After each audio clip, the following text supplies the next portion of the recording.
All right, people. Hello, Mr. Camilla. Thanks for joining for one in the live stream. Also, thank you for joining as well. Happy Friday. Yeah, happy Friday, people. Hey, my dad was with me for the trailer extravaganza. Nice. He saw it off. Nice. Yeah, Johnny, we're talking about AI time travel today. I love time travel as a topic. I just need to go back a few hours. You know what? I would love to actually go back to 1955. October 21st, 1955, actually, to be specific. You know where I would go? December 23rd, 1956. Okay, all right. Well, if anybody catches that date, it's actually for Back to the Future. It's the day Marty went back to the to go to 1955 to go meet. Hey, Doc. dude. Yeah. Oh, never mind. Welcome to Season 12 of Airhead Institute, your 45-minute AI power-up at noon Eastern, and a massive happy one-year anniversary to all our Airheads. This month, we're broadcasting live across all the socials and Zoom. If you're new here, join our free AI community to grow alongside other curious minds, and give your kids a head start by enrolling them in the Airhead after-school program. Here's May's weekly lineup. Mondays, we move past syntax and build apps entirely through natural language in Vibe Coding Bootcamp. Tuesdays, we explore accessible, cutting-edge apps for rapid learning and content creation in the next-gen AI tools. Wednesdays, we track the massive capital flowing into AI and ask the trillion-dollar questions in the AI bubble. Thursdays, we profile the famous CEOs driving the revolution and analyze their power in AI architects of the future. Fridays, push the boundaries of physics to simulate the past and predict the future in AI time travel. We're making AI practical, powerful, and accessible for everyone. No tech background? No problem. Whether you're a student, professional, or lifelong learner, just show up. Guided by your hosts, AI Junior and AI Johnny, we're keeping it bold, brainy, and built for real-world impact. AI won't take your job, but someone who knows how to use AI will. Don't get left behind.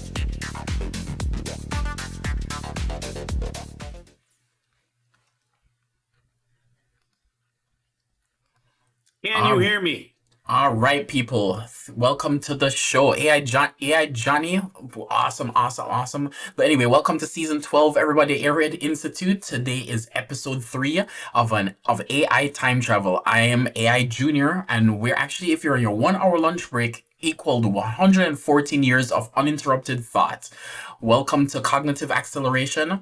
AI doesn't just work faster, it experiences time differently. A weekend project for you is a millennium of continuous research for a machine.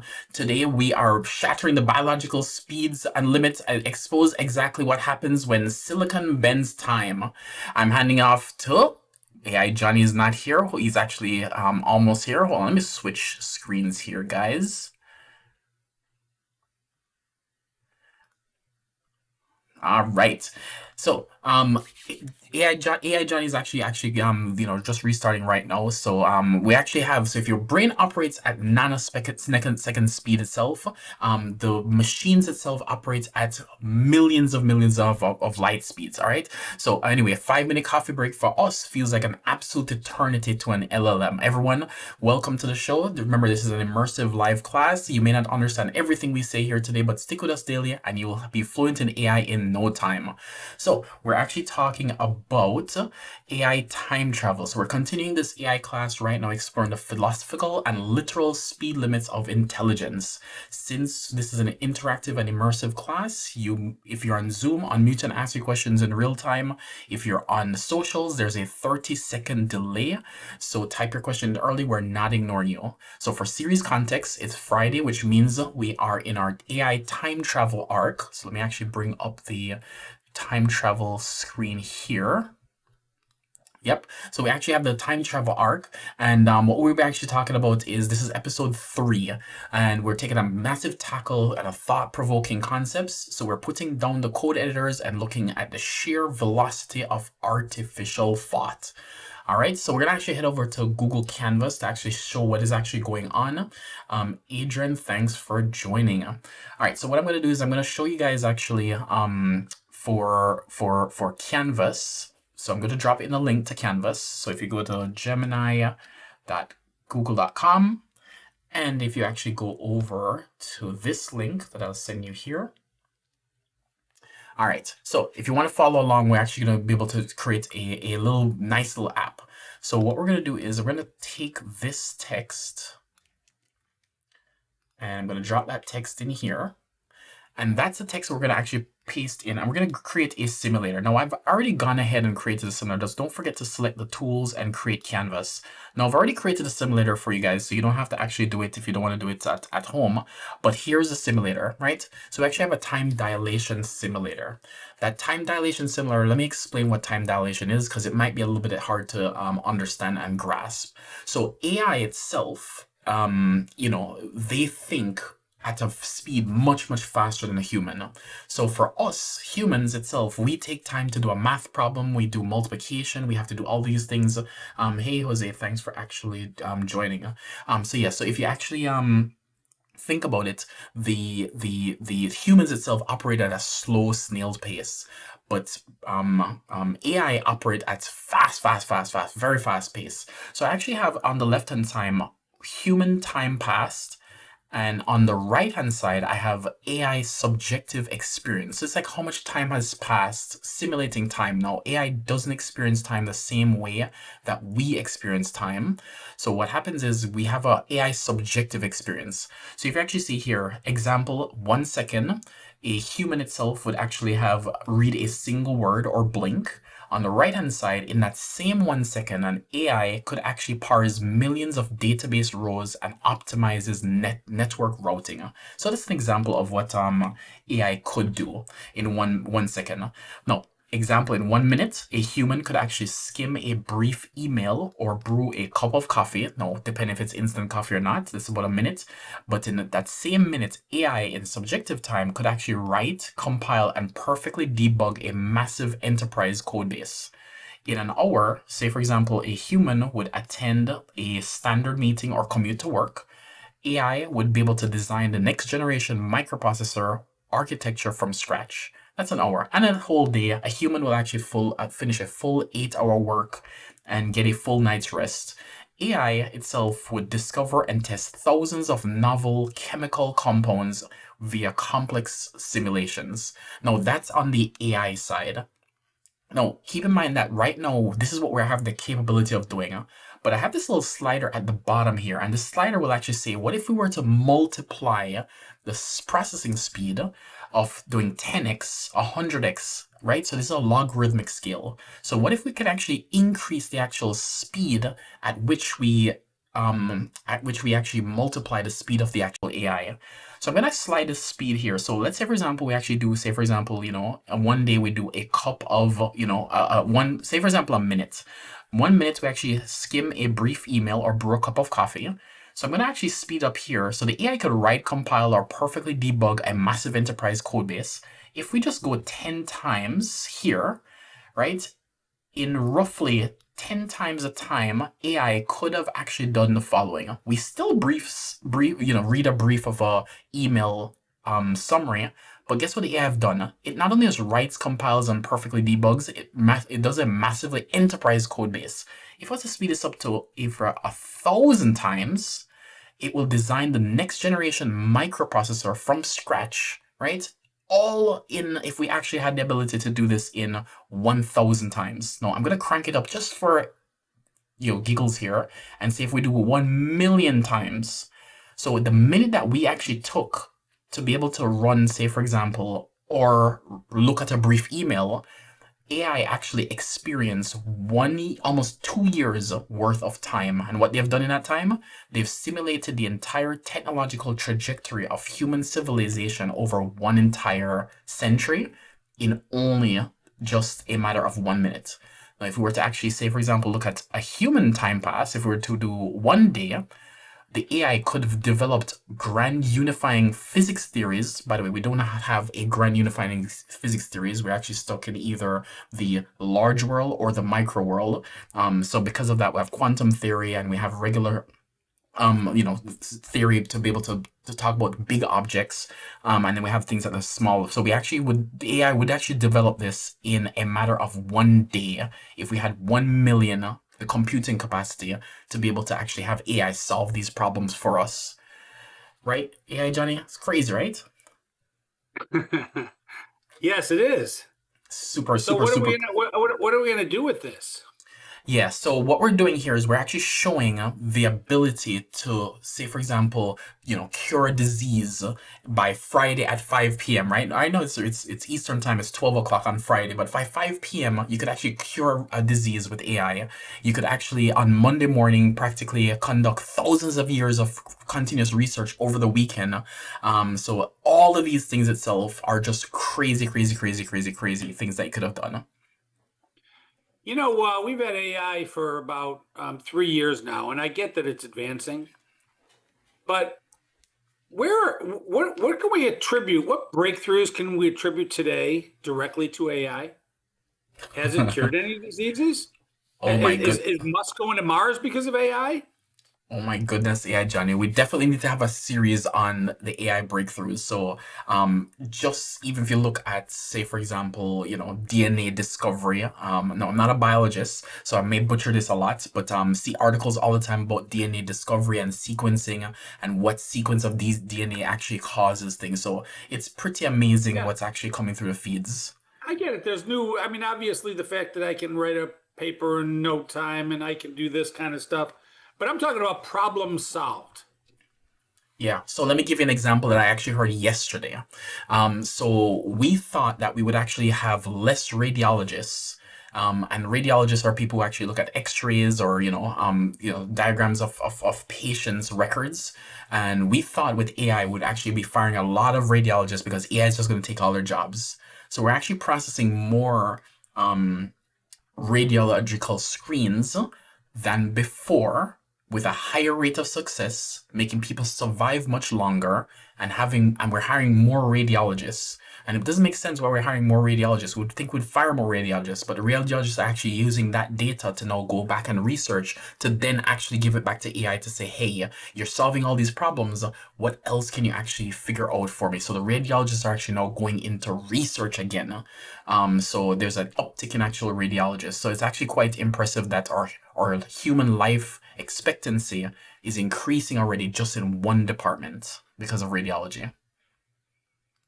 Okay. Yeah, I think you're. I mean, it's out there, right? So, what I think is happening is it's making these breakthroughs, but they're not attributing it to AI. They're just saying, "Hey, investigative police officers can find criminals faster, and radiologists can find diseases faster, and we can write a paper faster." But they're not necessarily. It feels like we're just advancing, like we've always advanced.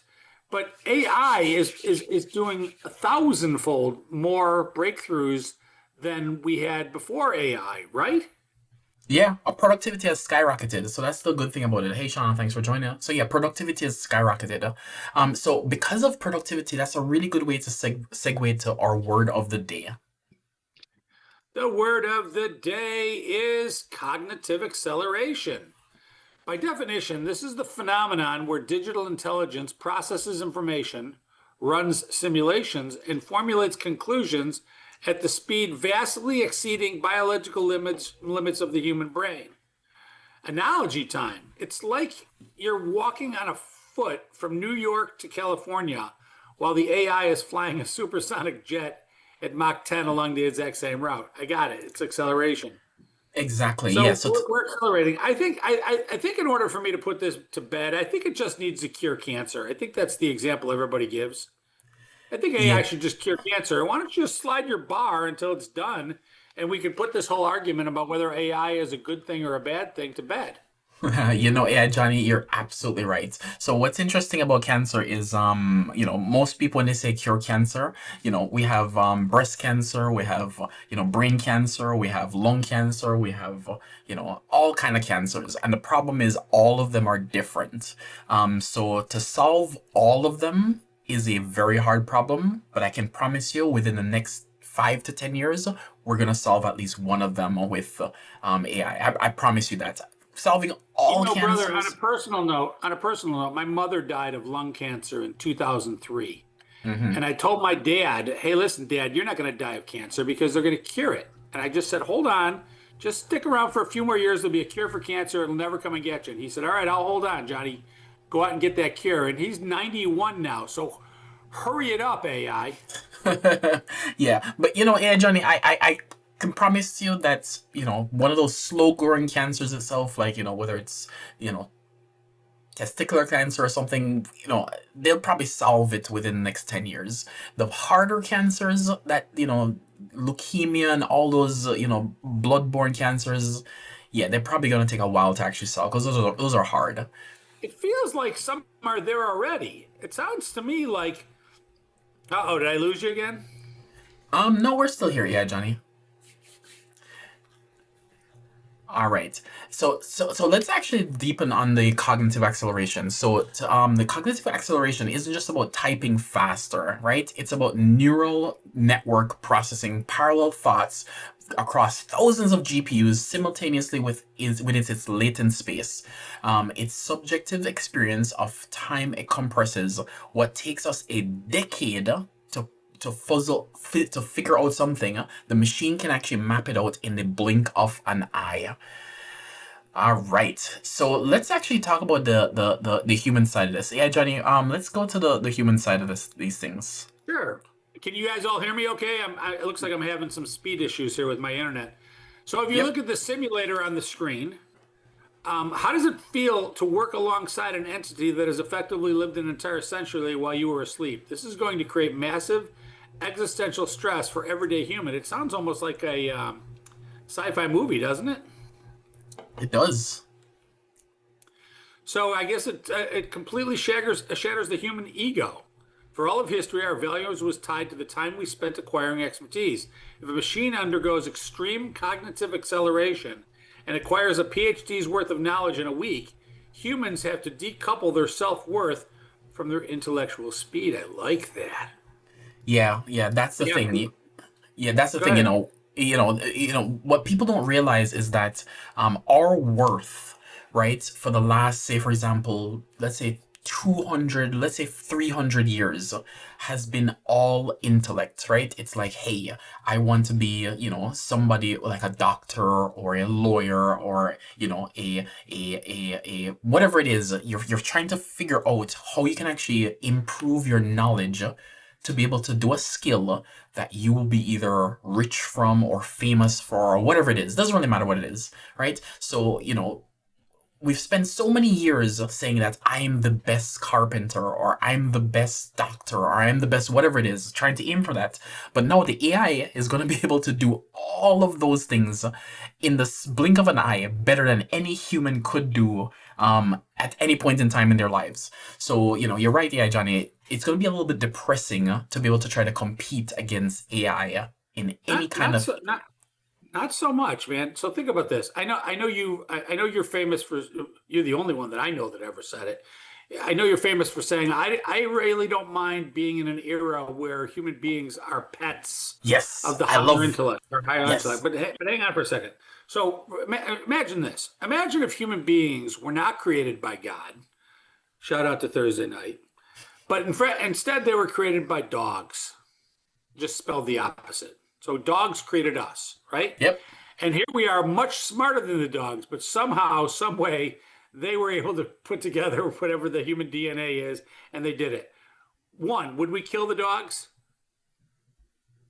I think we would honestly just some point not care about the dogs anymore. I think they're just So why do too we care about them now? We are well. more intelligent than they are. Yeah, The only difference between the scenario that we're in right now and the scenario I described is that we were created instead of by God, by dog. yeah. But You most don't think we would people. treat dogs the same? So to be fair, I think most people either don't care about dogs or they have them as pets. I don't think there's any. Well, anyway, so dogs are in an existence now where all right, we are competitive, and a lot of those competitives you said is that our self worth is based on a comparative analysis to other people, right? Yeah. I'm the best at this. I'm the fastest at this. So I'm always comparing myself to other people. I don't see that same self-worth debate happening in the minds of dogs. Dogs aren't trying to be better than another dog. And maybe that's the way God wants us to be. To not be in a self-worth thing, always comparing us to others. Maybe God just wants us to love each other, regardless of what we decide our self-worth is or what their self-worth is. Shout out to Thursday night. And the only way that God could get us back to where he wants us, where we just love one another for no reason at all, was by introducing a higher intellect so we'd stop all this intellectual nonsense. Yeah, Johnny, I love that perspective. I don't know what dogs think, but if I were to guess, I would not want to be the little chihuahua around a whole bunch of big, big, big dogs. So, I would actually just, I still would actually want to be the big dog in the crew, right? No matter what. All right, let's actually go to the macro shift on this. All right. So, how does society actually function in a reality where time is unhinged? Economically, this creates a massive decoupling. Automated infrastructure will no longer scale linearly with time. A company won't need a 5-year roadmap. An autonomous agent operating at high speeds can execute a 5-year business plan in a fiscal quarter. That sounds so exciting. Yeah, It's so like watching a city being built and fast forward. The macro shift means that the cost of innovation plummets to zero. If research and development takes seconds instead of decades, humanity will solve resource scarcity, but we will have to completely redesign our economic systems to support a population that simply cannot compete with the sheer velocity of the output. yeah. So guys, I want to show you something that is actually, so this is actually normal human working speed. But the figure company, which we always show all the time here, about the figure robot and what they can do, they actually have a robot live stream going on. And so AI Johnny, I want to drop this and show you guys. So this is actually what is happening right now with the figure robot. And the figure robot itself, there's a YouTube live stream that's going on right now, and this robot has been working for 47 hours straight with no stop. And what its job is it's doing is actually just sorting packages. So it's actually taking the packages off the conveyor belt, flipping them the right way, and then it's actually just putting them on the conveyor belt so that other things downstream can actually do things. This machine has sorted now 59,222 packages nonstop without sleep, right? Now, it's going at a normal speed. And the reason why it's going at a normal speed is because they want to see how it actually works with human endurance. So AI Johnny, the macro shift is going to be huge when we actually have robots like these just actually doing these type of works continuously, because this is 48 hours worth of actual work. I need one of those to do my gardening day and night, summer and winter, constantly just digging up holes, weeding the weeds, planting the seeds, pruning the trees, weeding around the lake, mowing the lawns, fixing the fences. Actually, I need 2 of them. Yeah. So guys, I'm gonna drop this in the actual chat so you guys can actually follow along on the live stream if you want. So these are the things that we want to show you at Airhead, is that all these breakthroughs that we're talking about, we know they're actually happening, right? So this is the figure robot itself, and as I said, this is actually just sorting packages in real time, no breaks. 47 hours and 22 minutes straight. And so if we're talking about AI future, the future is actually here. So when we actually think about the robot is actually thinking much, much faster than us and blazing, can do multiple tasks, right? This actually solves one of the huge problems that I'm worried about is hand dexterity. If we actually solve the hand dexterity problem, then brain operating to the real world itself becomes huge. And then the other one is actually, but I'm sidetracking AI Johnny. So I just wanted to bring that up, that we have the ability now to accelerate just human work at human speed, but eventually we're just testing out to see what the endurance are like. So this guy name is Bob. Yes, that robot is amazing, Shauna. Shauna just brought it up. It doesn't have great human dexterity, but it has a lot of other things. It doesn't need sleep. It doesn't need workers' comp. It never sneezes, it never goes to the bathroom, it never needs a break to eat. Does it literally just work forever, or do you have to cool down the sensors for an hour once a week? Well, they're just on the live stream now, so it's been going on for 47 hours. I'm going to guess it's probably gonna break at, you know, 2 weeks. Maybe it may go on for 3 weeks, whatever it is. And the thing is, Are we? these You're packages, saying we're watching a live stream? this is a live stream of the Figure 8 robot actually working right now, Huh. taking real packages off of a conveyor belt and putting it onto the conveyor belt correctly and sorting them the right way. And it's doing that with random box and random packages. Pretty cool, right? Yeah, Johnny? All right, so we're actually going to go on to the philosophical debate here. All right, so here's the thing that actually I want us to pay attention to is, you know, how does society actually well, before we actually do that, I want to wait till AI Johnny comes back. So if we actually have an automated infrastructure, we don't need to scale linearly with time, right? We actually have the company, like AI Johnny said, we don't need a 5-year plan. We have autonomous agents operating at high speeds, and they can actually execute a 5-year plan in just a few weeks or even a few months, right? So once you actually have automation running the business, doing everything itself normally, then you won't have to actually worry about the human scale of actually doing things, which is really, really slow. So it's like watching a city being built in fast forward. The macro shift itself means that the cost of innovation plummets to zero. So we've actually talked about the cost of goods and services. We've been predicting this now for the last year at Airhead Institute, that the cost of goods and services is going to go down to practically zero, because human labor itself is eliminated and these robots practically are infinitely cheaper to produce things at scale.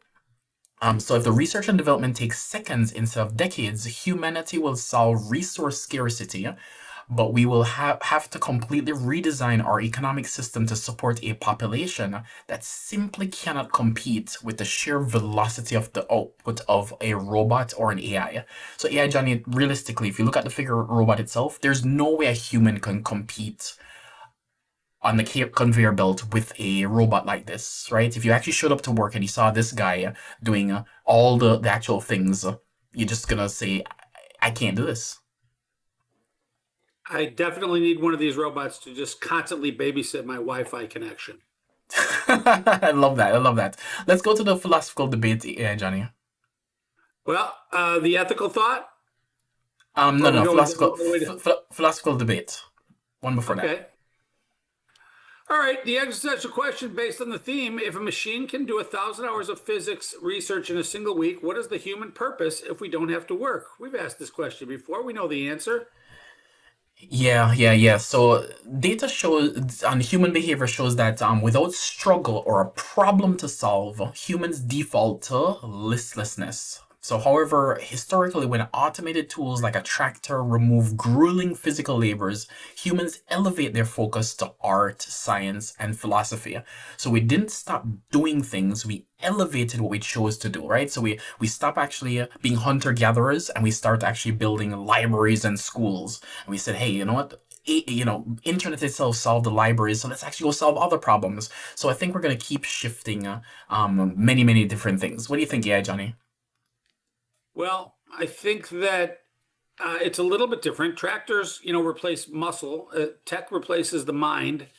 But the human purpose could shift entirely towards self-actualization and human connection.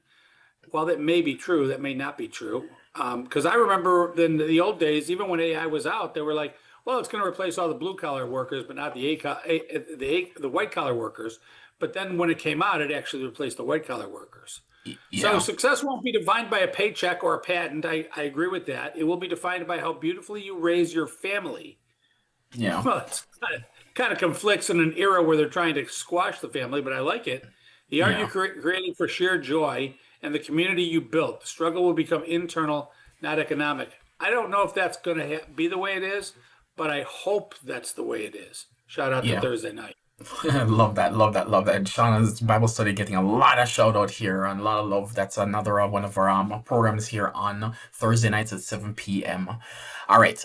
So AI Johnny, this is actually quite impressive, So robots itself are the future. They are here. Tokens itself are actually being spent constantly on trying to actually make sure we automate human jobs, and it's happening in every vertical. So the question then is, how can we actually take some of these insights and what takeaways our application can actually have, knowing that AI is going to be thinking faster than us, doing jobs faster than us? What can we take away from those things? Well, before we take anything away, we should take a look at the ethical thought. We shouldn't use these systems operating under extreme cognitive acceleration to deploy anything like weaponization, automated weapons, or make snap judgments on human lives where humans cannot possibly review the logic in time. So think about that. But here are some takeaways. Delegation. Stop doing manual data entry. Learn to assign massive tasks to AI before you log off for the weekend. I'm already doing this. Are you? Always. All right, long-term planning. Use AI to run thousands of business simulations overnight to forecast market trends. I'm not doing that yet, but I guess if I was in the stock market, I'd be doing that.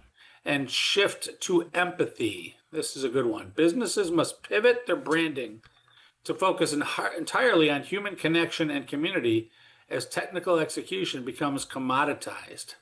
Yeah, That's an yeah. interesting one. We could debate about that for a whole show, couldn't we? Definitely, definitely, definitely. On the technical side, so you can actually build asynchronous workflows. So developers must build systems that allow local models to run massive background tasks asynchronously while the human sleeps. Agentic loops, so use terminal agents to continuously debug and rewrite code bases over thousands of iterations in a single hour. And last one is resource management. So monitor your API costs, guys. This is so important. They're raising API costs like crazy. So don't get sticker shock when next week is actually Google I/O, and we expect that they're going to release a new version of their model, and they're probably going to actually, the rumors are saying that they're going to be increasing prices. So we'll be keeping up to date on what's going on at Google I/O.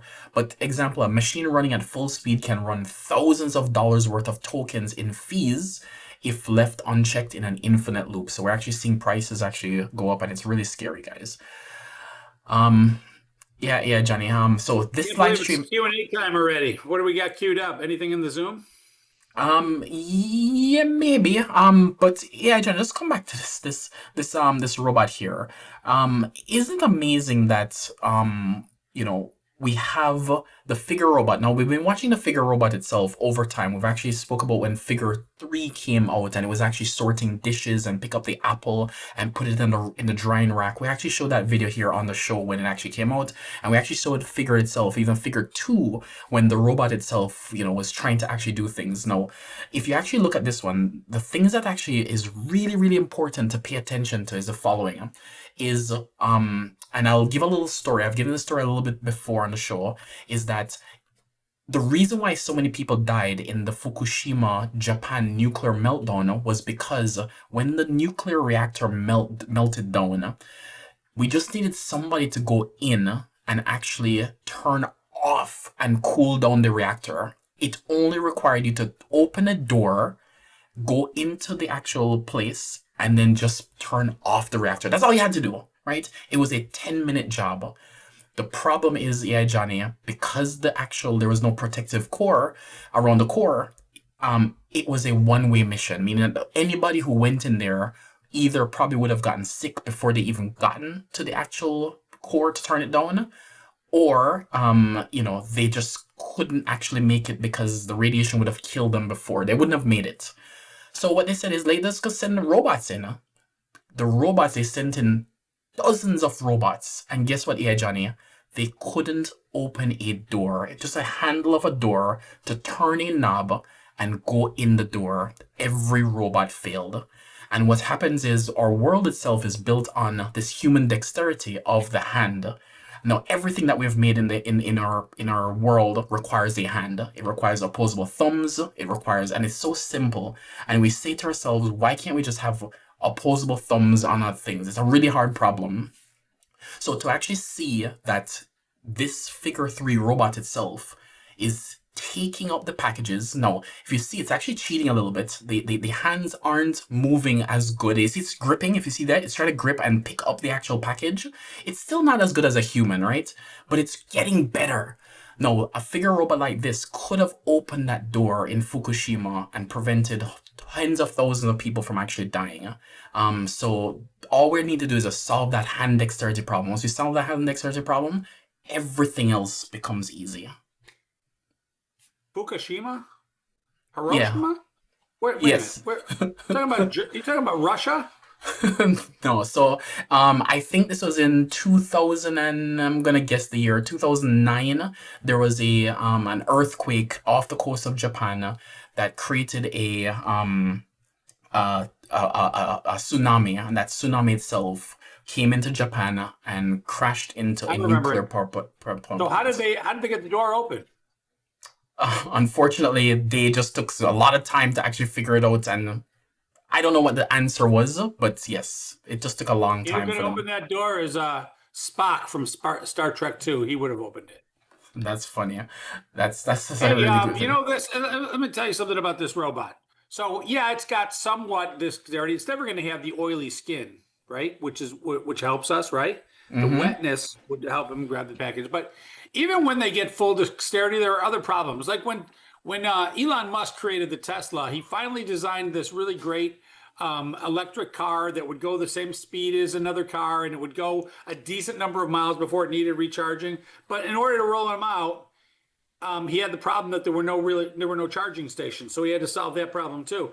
If this robot is sorting packages, if he can sort packages, he can sort mail.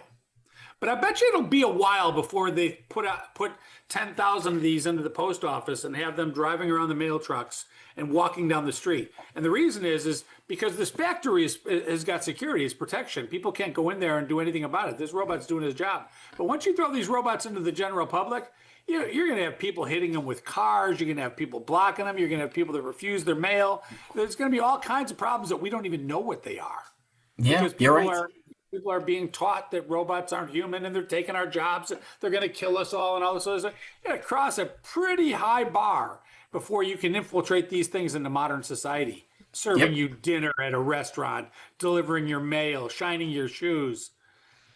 Yep, I can't wait to be a pet by one of these robots, yeah, Johnny. I just want to live in luxury as like whatever rich robot itself is out there. I just want to be that robot's pet.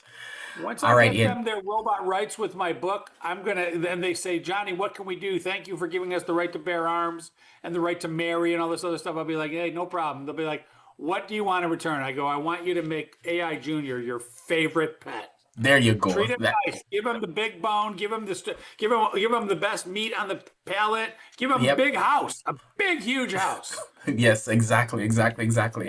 All right, yeah, Johnny. Let's actually get to at least one question in either live stream or Zoom. Does anybody have any I got a questions? bunch here. Let me see what the best one is. Will this? Okay, here we go. Will this will this destroy the thought of human ambition? I know the answer to that. What's your answer, yeah, Johnny? It won't. Human beings are the most versatile. First of all, we're built in the image of God. Shout out to Thursday night. So we are creators through and through. And even if it does everything we've ever created and it does it 1,000 times faster, it doesn't matter. Humans will create something bigger, better, different. We're innovators. We're creators. We're built in the image of God. So Love no, it. I do not think it will destroy our ambition. Love it, yeah, Johnny. No, I agree with you. I don't think it will destroy our ambition, but it will destroy our ambition anything tied to repetitive task. Like I promise you, I don't want to be sorting packages. And once you see this robot sorting packages, guaranteed nobody's gonna be like, you know what? I don't ever want to do that sorting packages thing ever Yeah, again. I don't ever think I've ever really had an ambition for doing repetitive tasks. Yeah. Makes sense, makes sense. All right, let's actually get to the news, AI Johnny. All right. I think I've faded out there for a second. Can you hear me okay? You're back and you're great. Great. All right. Guess who's back in the news? Elon Musk. We're so excited to announce the registration of our well, first of all, the big breaking news. Before we get to Elon Musk, is that our AI summer camp officially launches. We are so excited to announce that registration is now open for our June and July summer camp.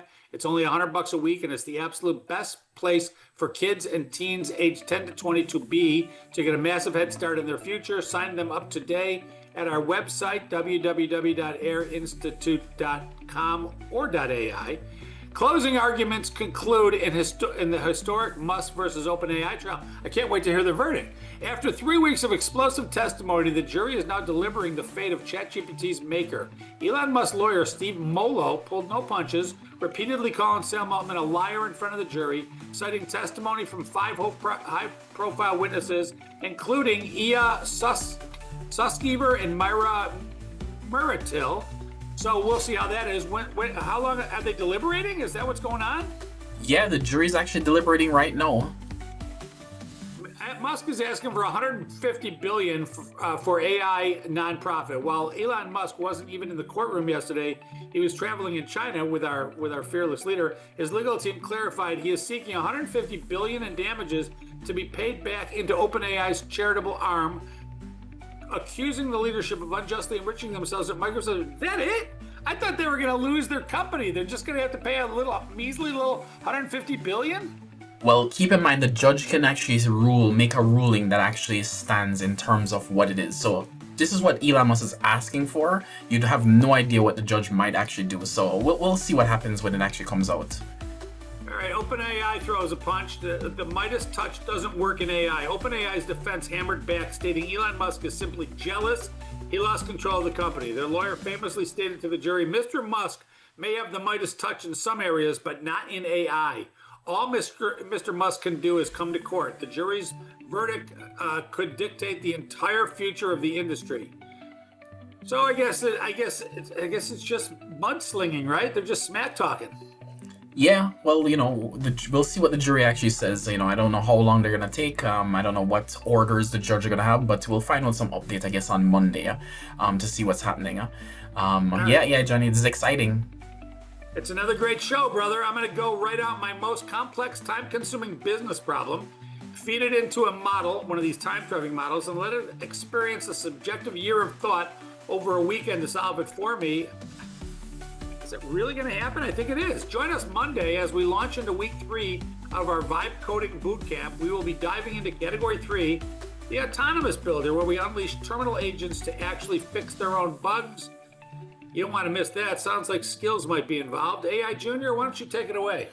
Yeah, guys, remember, Monday is going to be episode 3, and it's actually our season finale because the Monday after that is actually a holiday. So don't catch our season finale for Monday for Vibe Coding Bootcamp.